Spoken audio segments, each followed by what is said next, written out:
नमस्कार। दिल्ली में कोचिंग में हुए हादसे के बाद यूपी के अंबेडकर नगर जिले के अकबरपुर कोतवाली अंतर्गत हासिमपुर बरसावा गांव में मातम पसरा है। जिस बेटी को अभी कुछ महीने पहले ही आईएएस बनने का सपना लेकर दिल्ली में कोचिंग करने भेजा गया था, उसकी दुर्भाग्यपूर्ण हादसे में मौत हो गई। हर आंखें आज गांव की नम हैं। एनबीटी की एक रिपोर्ट के अनुसार दिल्ली के ओल्ड राजेंद्र नगर की एक कोचिंग के बेसमेंट में बारिश के पानी भर जाने से 3 छात्रों की मौत हो गई है। 3 मृत छात्रों में से एक श्रेया यादव भी थी। उसके चाचा धर्मेंद्र यादव ने मीडिया से कहा, मुझे कोचिंग संस्थान या प्रशासन से आधिकारिक तौर पर कोई जानकारी नहीं दी गई। मैंने खबर देखी और वहां पहुंचा। मैं मुर्दा घर गया और उनसे पहचान के लिए चेहरा दिखाने को कहा, लेकिन उन्होंने ये कहकर इनकार कर दिया कि यह पुलिस का मामला है। उन्होंने मुझे एक कागज दिखाया जिसमें उसका श्रेया यादव नाम लिखा हुआ था। गाजियाबाद में रहने वाले धर्मेंद्र ने बताया कि जब छात्रों के मृत होने की खबरें आने लगी तब मैंने श्रेया को फोन किया, लेकिन उसका फोन बंद आ रहा था। तब कोचिंग संस्थान को फोन किया, लेकिन वो भी बंद था। संस्थान का दूसरा नंबर लगाया, तब किसी ने फोन उठाया तो उन्होंने कहा कि हाँ, यहां पर बचाव अभियान चल रहा है। घटना में 2 की मौत हुई है, लेकिन नाम तो नहीं बता पाऊंगा। आरएमएल अस्पताल की मोर्चरी में बिना पुलिस के आए बॉडी दिखाने से मना कर दिया गया। कोचिंग बेसमेंट में हुए हादसे में 2 छात्राओं और 1 छात्र की मौत हो गई। इनमें से एक श्रेया यादव अंबेडकर नगर की निवासी थी। चाचा उनके धर्मेंद्र बताते हैं कि यहां अस्पताल और पुलिस की कार्रवाई पूरी हो जाने के बाद वे लोग शव को लेकर गांव चले जाएंगे। उन्होंने कहा कि मेरी मांग है कि कोचिंग इंस्टीट्यूट के मालिक के खिलाफ गैर इरादतन हत्या का मामला दर्ज किया जाना चाहिए। फिलहाल मामला दर्ज कर लिया गया है। गौरतलब है कि दिल्ली में बारिश के बाद एक कोचिंग सेंटर में पानी भरने से हादसा हो गया। कोचिंग सेंटर के बेसमेंट में अचानक से पानी भर गया, इससे वहां की कई छात्र फंस गए। पानी भरने से 3 छात्राओं की मौत हो गई।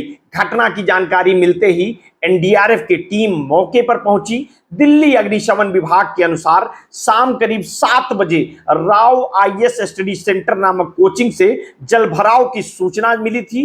घटना की जानकारी मिलते ही एनडीआरएफ की टीम मौके पर पहुंची थी। कोचिंग सेंटर में राहत और बचाव का कार्य जारी रहा।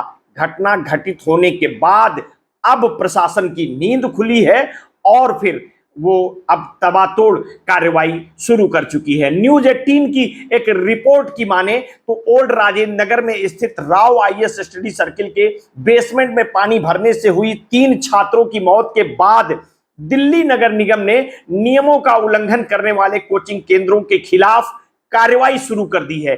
इसी क्रम में नेहरू विहार में वर्धमान मॉल के बेसमेंट में चल रहे दृष्टि विजन कोचिंग सेंटर को भी आज सील कर दिया गया है। सिविल सेवा की तैयारी करने वाले छात्रों के बीच यह संस्थान काफी लोकप्रिय है, जिसका संबंध विकास दिव्य कीर्ति से भी है।